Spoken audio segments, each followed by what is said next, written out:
எல்லாம் போட்டீங்களா? எல்லாம் போட்டுட்டாங்க. நண்டு நண்டு ஓபன் தானே.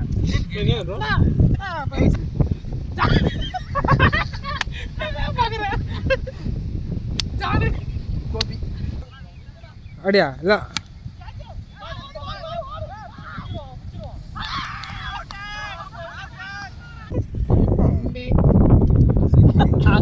ஹே கைஸ், இன்றைக்கி நம்ம ஃப்ரெண்ட்ஸோடு சேர்ந்து லஞ்ச் சாப்பிட்றதுக்காக போகிறோம். இது வெறும் ரெஸ்டாரண்ட்டோ இல்லை வேறு எங்கேயாச்சும் போய் சாப்பிட போகிறோம்னு நினைக்க போகிறதில்ல.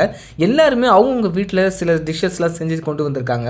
ஸோ அதை தான் நம்ம இன்றைக்கி டேஸ்ட் பண்ணி என்ஜாய் பண்ண போகிறோம். ஃப்ரெண்ட்ஸோடு போகிறதே ஒரு தனி என்ஜாய்மெண்ட்டை எப்பவுமே க்ரியேட் பண்ணும். அதுவும் கேங்காக சேர்ந்து சாப்பிட்றதுன்றப்ப நிறைய ஃபன்னும் இருக்கும். ஸோ எந்த மாதிரியான ஃபன்லாம் நடந்துச்சு சொல்லிட்டு இப்போ பார்க்கலாம். நம்ம இப்போ போயிட்டு இருக்கிறது சென்னையோட ஈஸ்ட் காஸ்ட் ரோடு. நம்ம டிஷ்ஷஸ் எல்லாமே ரெடியாக தான் இருக்குது பேக்கில். அதுவும் கட்டப்பையில் 3-4 கட்டப்பை இருக்குது. நானும் பார்த்துட்டேன்.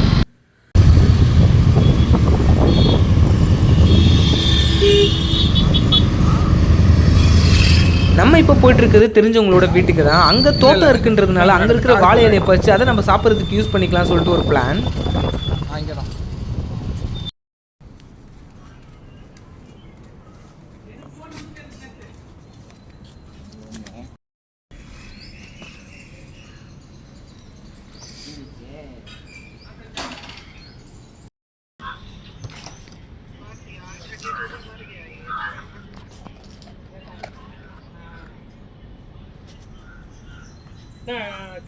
கிரண் கண்ண நிச்சயதார்த்தம் பண்ணுறாங்களா?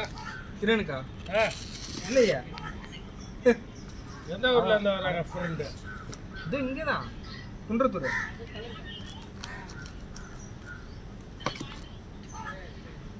போகிறேன்.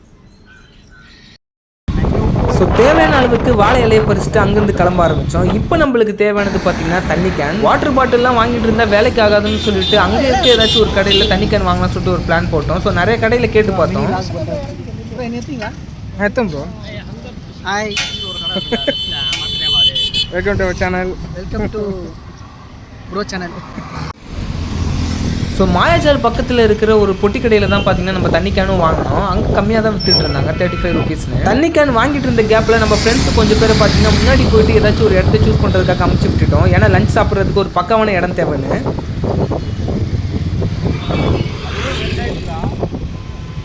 ஹலோ கிளாஸ் பண்ணுறாங்க.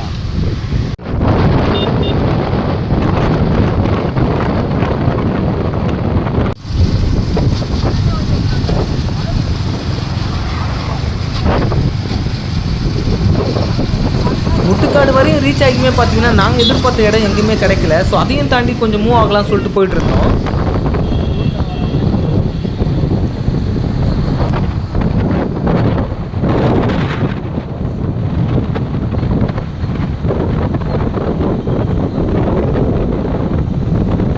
ரொம்ப டேஸ்க்கு அப்புறம் நான் ஈசிஆரில் முட்டுக்காடு தாண்டி போகிறதுனால பார்த்தீங்கன்னா நிறைய ஃபுட் கோர்ட்லாம் எனக்கு நியூவாக தெரிஞ்சது. நான் அதெல்லாம் பார்த்ததே இல்லை. இப்போ தான் ரீசெண்டாக புதுப்பிச்சிருக்காங்க, அண்ட் கட்டியிருக்காங்க. நிறைய ஃபுட் கோர்ட் வந்துருச்சுப்பா ஈஸியாக எங்கே பார்த்தாலும்.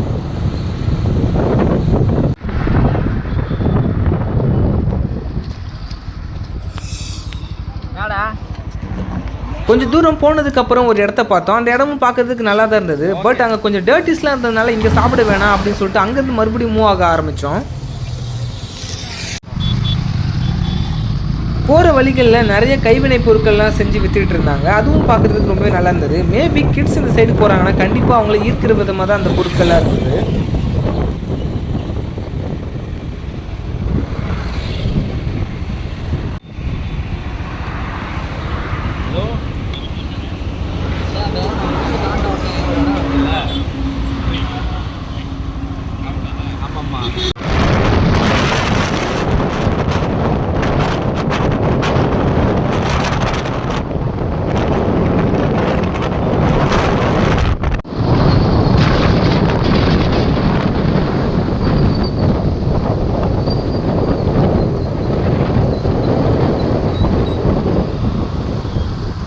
என்னடா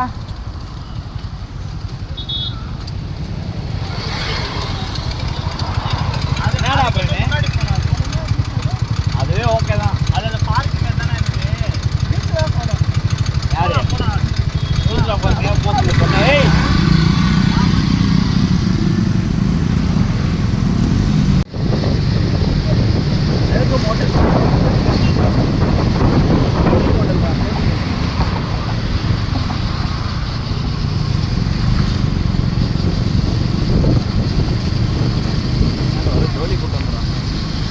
ஸ்டோரியா?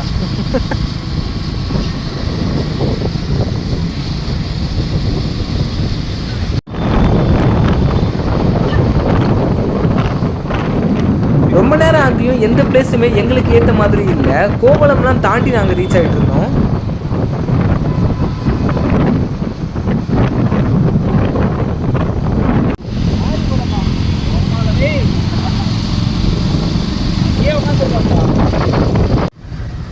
சில மணி நேரம் பயணத்துக்கு அப்புறம் ஒரு இடத்தையும் கண்டுபிடிச்சோம். ஆனால் அந்த இடத்துல பார்த்தீங்கன்னா பைக்கை கொண்டு போகிறது கொஞ்சம் டஃப்பாக தான் இருந்தது. பட் இருந்தாலும் நம்ம பசங்க இறக்கிட்டாங்க.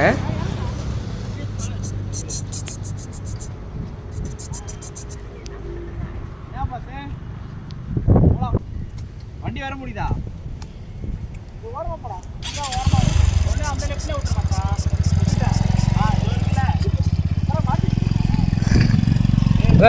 கில்லி விஜய் மாதிரி தூக்கு ப்ரோ வண்டியா. ஆ ஃபுட் பிளாக்.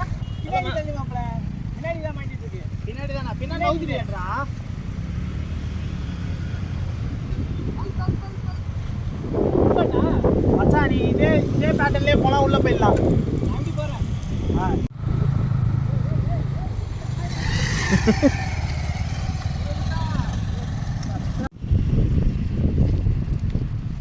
நம்ம வந்த வண்டியில் எடுத்துகிட்டு வந்த பொருட்கள்லாம் வச்சுட்டு போகிறது இந்த ரூட்டில் ரொம்ப கஷ்டன்றதுனால பொருட்களெல்லாம் நாங்கள் எடுத்துகிட்டு நடக்க ஆரம்பித்தோம். ஆல்ரெடி பார்த்திங்கன்னா சில பேர் வண்டி எடுத்துகிட்டு முன்னாடி போயிட்டாங்க.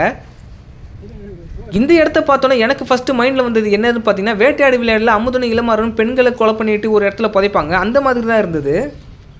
ஆனால் நாங்களாம் அவ்வளோ ஒர்த்து கிடையாது. கையில் கட்டப்பையும் தண்ணி கேனையும் தூக்கிட்டு போகிறப்பே தெரிஞ்சிருக்கோம். வெறும் சோறு தின்றதுக்காக மட்டுமே இவ்வளோ தூரம் வந்துட்டுருக்கோம்.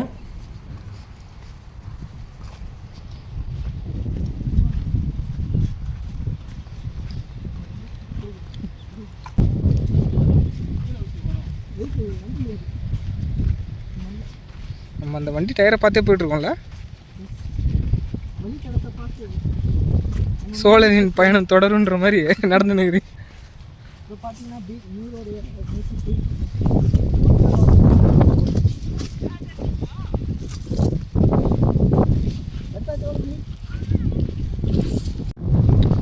கடைசியாக சாப்பிட்றதுக்கு ஒரு நல்ல பிளேஸை கண்டுபிடிச்சிட்டோம். சுற்றி முற்றி ஆள் இல்லாமல் பீஸ்ஃபுல்லாக ஃபன் பண்ணிவிட்டு அடிச்சு நொறுக்கிறதுக்கு.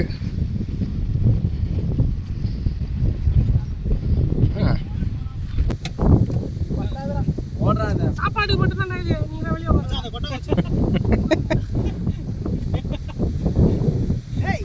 இன்னும் வண்டி ஸ்ட்ரைட் ஆகும். சரி எல்லாம் போட்டீங்களா? எல்லாம் போட்டுக்கிட்டாங்க. நான் அப்படி நண்டு ஓப்பன் பண்ணேன். சாப்பாடு போடுவாங்கடா. இருக்குடா சாப்பாடு.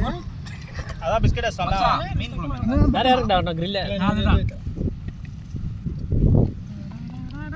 மைனஸ் வாங்குறீங்களா? குத்தாங்களே. மைனஸ் எங்க? மட்டன் நீ ஓரமா போட்டுக்கோ. பாய் பீஃப் சாப்பிடு பாய். இந்த பீஃப் ரீல்ஸ் யாரா குழம்பு எடுமா ப்ரோ? ரீல்ஸ் சோறு அந்த டேய் நான் சாப்பிடுறேன்டா. தரடாங்க. நான் யாரா எடுப்போம். நான் டேஸ்ட் பண்ணதில் எனக்கு ரொம்ப பிடிச்ச ஃபுட்டு எதுன்னு பார்த்தீங்கன்னா ப்ரான் தொக்கு தான். அது ரொம்பவே சூப்பராக இருந்தது. ப்ரான் நல்லா வெந்துட்டு சாப்பிட்றதுக்கும் ஏதுவாக இருந்தது. இதில் போடுற சாப்பாடு இதில் போட்டுறா அந்த அப்படியே சரி நான் போடுவா இதில் போடுற சாப்பாடு கேம் சேஞ்சர் வந்து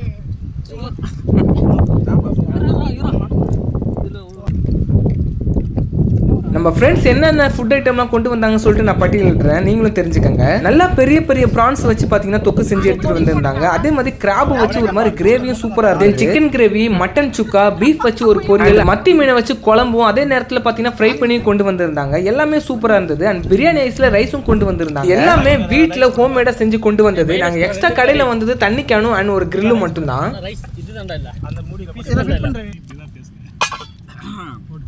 நண்டு சாப்பிட்டா கண்ணில் தண்ணி வரணும்டா. சின்ன கப்பு அட்லீஸ்ட் ஒரு ரெண்டாவது வாங்கி திருப்பி இங்கே போகிறோம். மரியாதை பெரிய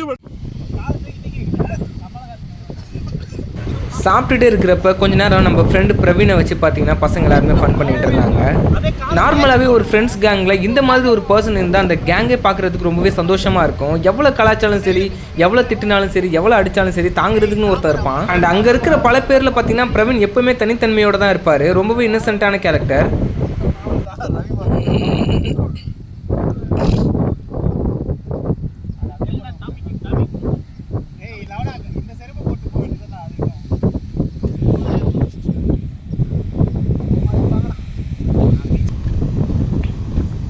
கொஞ்ச நேரத்துக்கு அப்புறம் கடற்கரையில் ஒரு ஆமை ஒதுங்கி இருக்கிறதா நம்ம ஃப்ரெண்டு சொன்னார். சரி என்னன்னு சொல்லிட்டு பார்க்கலான்னு போனோம்.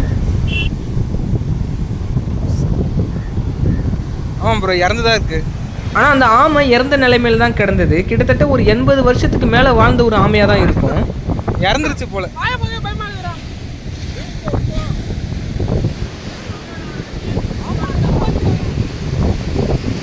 இறந்துருச்சு.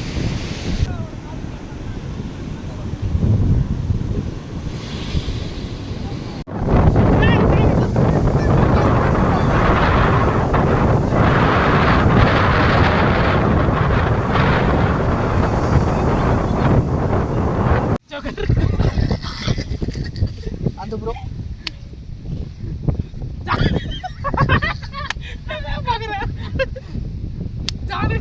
கோபி வாசி இவன் தான் ஜோக்கர். என்ன இவனே அவ்வளவுதான் கட்டாய ஜோக்கர். என்ன நீ டீம்லாம் பிரிச்சதுக்கப்புறம் மேட்சும் ஆட ஆரம்பித்தோம். ரொம்பவே ஃபன்னாக போயிட்டு இருந்துச்சு கிரிக்கெட் மேட்ச் பொறுத்தவரை.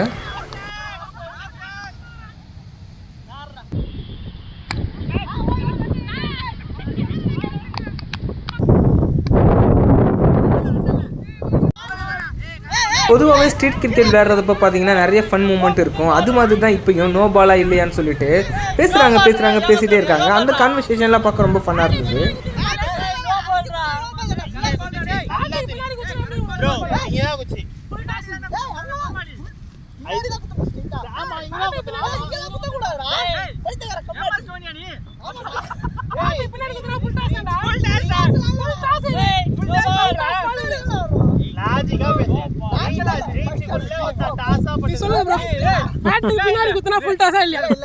A few moments later.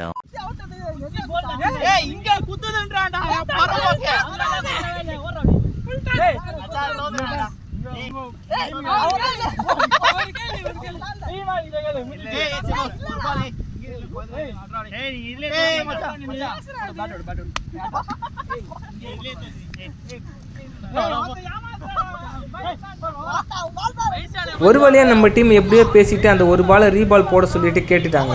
இவ்வளோ பேச்சு எதுக்காகன்னு பார்த்தீங்கன்னா ஒரு பாலில் 2 ரன் அடிக்கணும், அட்லீஸ்ட் ஒரு ரன் அடிச்சு ட்ராப் பண்ணணும்னு சொல்லிட்டு தான் மைண்ட் செட் இருக்கு.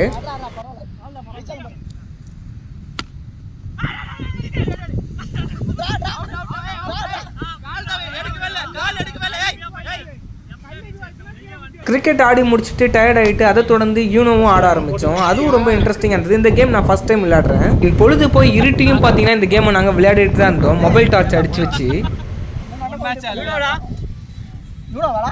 ஃபைனலாக இந்த கேமையும் முடிச்சுட்டு கிட்டத்தட்ட ஒரு 6:45 டைமுக்கு பார்த்தீங்கன்னா நாங்கள் கிளம்ப ஆரம்பிச்சிட்டோம். எந்த வித பிளானும் இல்லாமல் இருந்த எனக்கு சடனாக ஏற்பட்ட இந்த பாட்லாக் தான் ஒரு அவுட்டிங்காக இருந்தது. உங்களுக்கும் ஒரு ஃப்ரெண்ட்ஸ் கேங் இருந்ததுன்னா கண்டிப்பாக முன்னாடியே பிளான் பண்ணாமல் சடன் பிளான் பண்ணுங்கள். சடன் பிளான் எல்லாமே கண்டிப்பாக ஒர்க் அவுட் ஆகும். இந்த வீடியோ பார்க்குற நீங்கள் லாஸ்ட்டாக உங்கள் ஃப்ரெண்ட்ஸோட எந்த ட்ரிப்பு போனீங்க சொல்லிட்டு கமெண்ட் பண்ணுங்கள், நானும் தெரிஞ்சுக்கிறேன். லாஸ்ட்டாக